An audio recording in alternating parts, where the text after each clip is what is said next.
안녕하세요. 뉴스반장입니다. 대한민국의 미래를 가를 운명의 날이 밝았습니다. 이재명 더불어민주당 대표의 2심 판결이 선고될 예정인데요. 이번 재판 결과는 단순한 법적 판단을 넘어 대한민국의 정치적 향방에 깊은 영향을 미칠 중요한 전환점이 될 것입니다.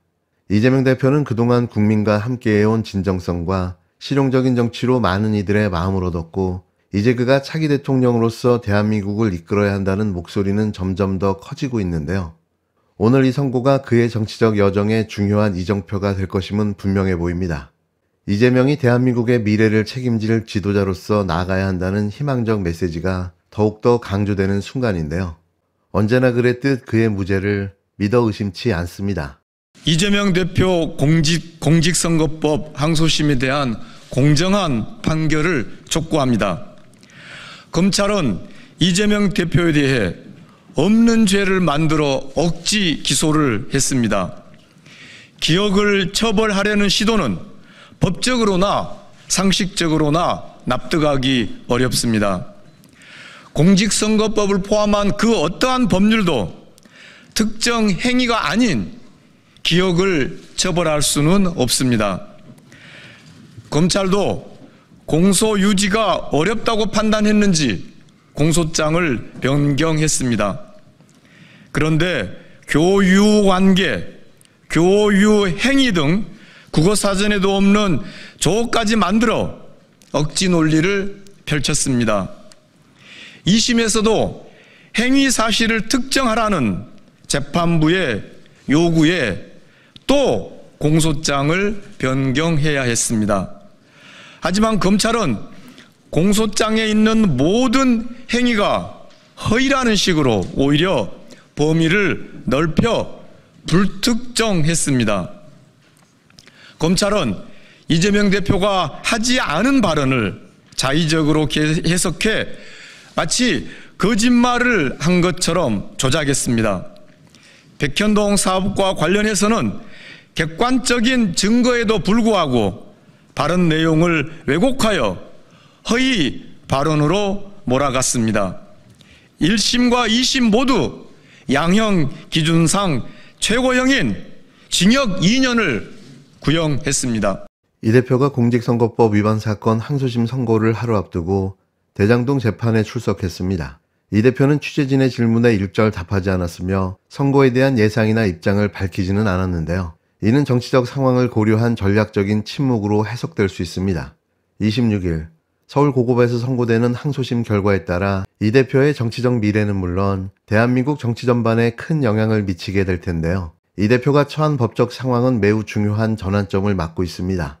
만약 항소심에서 유죄가 확정되면 1심에서 선고될 형량이 대법원까지 확정될 경우 의원직을 잃고 10년간 피선거권을 제한받게 되는데요.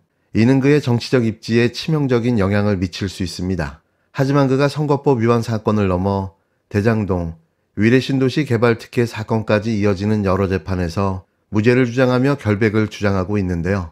사실상 누가 봐도 무죄이며 그의 죄는 검찰의 정적 죽이기, 표적 수사로 만들어졌다고 봐야 할 겁니다. 이 대표의 향후 행보는 단순히 개인의 정치적 미래에 그치지 않고 향후 대한민국 정치의 큰 흐름을 좌우할 중요한 분수령이 될 텐데요. 그가 대한민국을 이끌어갈 차기 대통령으로서 입지를 다질 수 있을지, 아니면 이번 법적 위기에서 정치적 재기를 꾀할 수 있을지의 중대한 기로에 서게 됐습니다. 1심 판결의 문제점. 1심 재판부는 기억을 처벌하는 판결을 하지는 않았지만 골프와 백현동 관련한 검찰의 왜곡된 주장을 받아들여 허위사실 공표죄에 해당한다며 징역 1년에 집행유예 2년을 선고했습니다. 그러나 이 판결은 여러 가지 측면에서 문제가 있습니다. 먼저 조작된 사진을 근거로 한 골프 관련 판결입니다. 2021년 국힘 박수영 의원은 이재명 대표가 출장 중 일행 10명이 찍은 사진을 4명이 한 팀으로 골프를 친 사진인 것처럼 조작해 SNS에 게시했습니다. 이에 대해 이재명 대표는 언론 인터뷰에서 국힘에서 4명이 골프를 친 것처럼 사진을 공개했는데 확인해보니 단체 사진 중 일부를 떼어내 조작한 거죠 라고 설명했습니다. 이재명 대표는 사진 조작에 대해 언급하였을 뿐 김문기 씨와 골프를 치지 않았다고 말한 적이 없습니다. 그러나 검찰은 골프를 함께 쳤으면서 치지 않았다고 발언을 왜곡했고 1심 재판부 역시 이러한 확장 해석을 받아들여 유죄를 선고했습니다. 이는 사후적 추론에 따라 발언의 외연을 확장하는 것을 금지한 대법원 판례의 정면으로 위배됩니다. 다음은 맥락을 무시한 백현동 관련 판결입니다. 이재명 대표는 2021년 국정감사에서 성남 시내 5개 공공기관의 지방 이전과 관련한 배경을 설명했습니다. 이 과정에 백현동 부지에 대해서 국토부가 도시계획 변경을 강요했고 이에 대응하기 위해 최소한의 변경만 허용했다고 밝혔습니다. 이재명 대표는 국정감사 답변 전반부에서 당시 성남시에 있던 5개 공공기관의 지방 이전 전체에 관하여 설명했고 후반부에서 그중 백현동 소재 식품연구원 부지에 관하여 설명했습니다. 그러나 1심 재판부는 전반부 때 설명했던 국토부로부터 혁신도시법 의무조항에 의해 용도 변경을 요구받았다와 직무유기 이런 것으로 문제 삼겠다는 협박을 받았다는 주장을 문제 삼았습니다. 그러니까 백현동 사업과는 무관한 전반부 발언을 문제 삼아 유죄를 선고했습니다. 이는 검찰이 별개의 두 이야기를 맥락과 상관없이 짜깁기 하여 조작한 것을 근거로 잘못된 판결을 한 것입니다. 백현동 부지 용도 변경은 박근혜 정부 당시 국토부 강력한 요구에 의해 이루어졌으며 관련 공문만 보더라도 이재명 대표의 발언이 허위가 아니라는 것이 명백합니다. 따라서 공직선거법상 허위사실 공표죄에 해당하지 않습니다. 이재명 대표가 2심 선고를 앞두고 30쪽에 달하는 진술서를 제출했는데요. 이 진술서는 단순한 법적 의견서가 아니라 이번 재판의 본질을 다시금 짚는 강력한 메시지였습니다. 이 대표는 1심 판결에서 자신에게 적용된 법리와 절차에 대한 부당함을 조목조목 반박했는데요. 특히 검찰이 제시한 증거와 논리가 법리적으로나 상식적으로 말이 안 된다는 점을 강조하며 검찰 기소가 왜 무리하게 이루어졌는지를 상세히 설명했습니다. 특히 검찰이 내세운 주요 증거물에 대한 사실관계가 맞지 않거나 왜곡된 부분이 많다고 짚으며 검찰의 기소가 정치적인 동기를 가진 탄압의 일환으로 이루어졌다는 점을 강조하고 있는데요. 이를 통해 이 대표는 자신에 대한 기소가 정치적 목적을 가지고 있음이 확실히 드러났다며 이 사건이 단지 한 정치인의 문제가 아니라 대한민국 정치와 법조계의 신뢰를 시험하는 중요한 이슈임을 부각시키고 있습니다. 법리적으로나 상식적으로 말이 안 되는 부분을 정리하면서 이 대표는 무죄를 주장하고 있는데요. 이는 이미 많은 법조계 인사들도 지적해온 부분입니다. 검찰은 이 대표가 온갖 부당한 방식으로 범죄를 저질러왔다고 주장하고 있는데요. 하지만 모든 과정에서 이 대표는 법을 준수했다고 강조하고 있습니다. 그러나 문제는 검찰과 법원이 정치적 외풍에 흔들릴 가능성이 크다는 점인데요. 그래서 이번 진술서는 단순히 법원에 보내는 변론서가 아니라 국민과 역사 앞에 남기는 기록이기도 합니다. 30쪽이라는 분량도 의미심장합니다. 보통 변호인 의견서는 간략하게 작성되는 경우가 많은데 이재명 대표는 직접 모든 내용을 정리해서 30쪽 분량으로 제출했기 때문인데요. 이런 점에서 이번 재판이 갖는 무게를 알 수 있습니다. 단순히 법리 다툼을 넘어서 이 사건이 대한민국 사법정의에 남을 판결이 될 것임을 알리려는 의도가 담겨 있는 거죠. 이 대표는 이 진술서를 통해 이번 재판은 단순한 개인의 형사사건이 아니다. 이 사건이 끝난 후 이 나라에서 사법부의 신뢰가 어떻게 변할지, 정치적 외압과 사법적 독립이 어떤 관계를 맺을지가 중요한 문제라고 언급하기도 했는데요.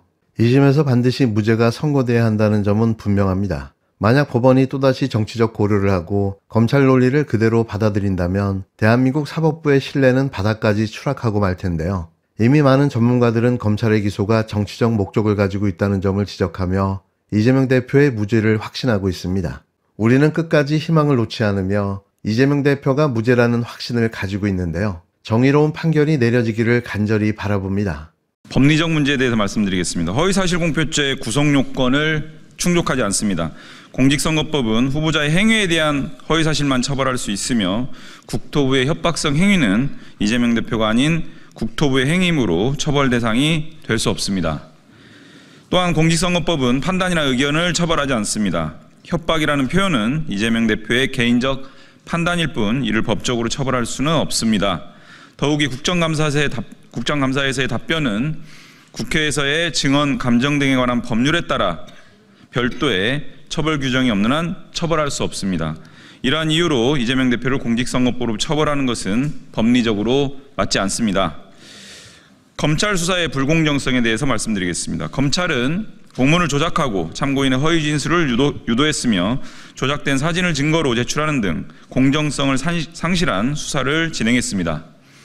또한 백현동 사건 기소 후 1년 넘게 사건 기록을 이재명 대표 측에 제공하지 않으며 방어권을 심각하게 침해했습니다. 반면 윤석열 대통령은 과거 김만배와 개인적 친분이 없다라고 말했으나 검찰은 이를 평가 또는 의견 표명이라며 기소조차 하지 않았습니다. 이는 있는 죄는 덮고 없는 죄는 만들어내는 전형적인 정치 탄압이며 법치의 근간을 흔드는 행위입니다. 양형의 부당성에 대해서 말씀드리겠습니다. 대선에서 당선자는 공직선거법 위반 혐의로 소추되지 않는 반면 낙선자만 처벌하는 것은 형평성에 어긋나는 부당한 처사입니다. 또한 해당 발언들은 선거일로부터 70일에서 140일 전에 이루어진 것으로 선거에 미친 영향이 미미합니다. 김문기 관련 발언은 유권자 판단에 영향을 미칠 만한 사안이 아니며 백현동 발언은 국정감사장에서 나온 것으로 선거와의 관련성이 없습니다. 공직선거법의 목적은 공정한 선거를 보장하는 것입니다. 그러나 이 사건은 표현의 자유를 지나치게 제한하는 판결로 선거 과정에서의 자유로운 정치적 발언을 위축시킬 우려가 있습니다. 재판부의 공정한 판결을 요청합니다. 이재명 대표는 명백한 무죄입니다. 이재명 대표의 공직선거법 사건의 본질은 윤석열 검찰 독재 정권이 정적 제거 사냥개 검찰을 풀어서 증거를 조작하고 억지 기소한 이재명 죽이기입니다. 언론 인터뷰와 국정감사 발언을 이유로 여야 불문 가장 유력한 대선 후보 이재명 대표의 피선거권을 박탈시키려는 정치 보복입니다. 허위 사실로 선거에서 당선된 자를 처벌하라는 법의 취지를 깡그리 무시하고 선거에서 패배한 상대 후보를 기소한 경우는 헌정사상 전례가 없습니다. 내란 수계는 탈옥시키고 야당 대표는 법의 취지까지 왜곡하며 조작수사, 억지 기소한 검찰은 스스로 재판을 지속해야 할 정당성을 상실했습니다. 이번 판결은 대한민국의 민주주의와 법치의 근간을 결정짓는 중요한 분기점이 될 것입니다. 법이 자유를 억압하거나 국민의 정치적 선택을 가로막는 도구가 되어서는 안 됩니다. 재판부는 오직 법과 원칙에 따라서 이재명 대표에게 무죄를 선고해 줄 것을 엄숙히 요청드립니다.